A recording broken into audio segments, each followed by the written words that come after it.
how to reset your password on Pinterest.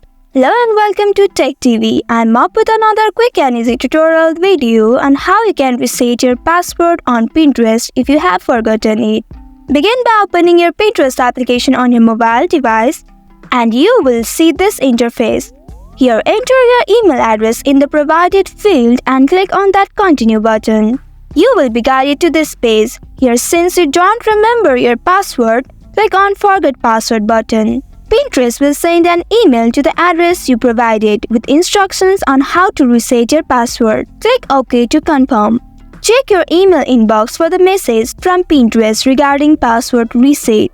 Once received, scroll down to find the Reset Password button. Click on the Reset Password button in the email and you will be redirected to the page where now you can enter your new password.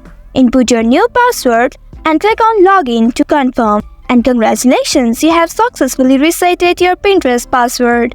That's all for today's video. Thanks for watching till the end. If you found this video helpful, don't forget to like, share and subscribe the channel. Also hit that bell icon to get notifications on more such helpful tutorials. See you in next video. Stay connected.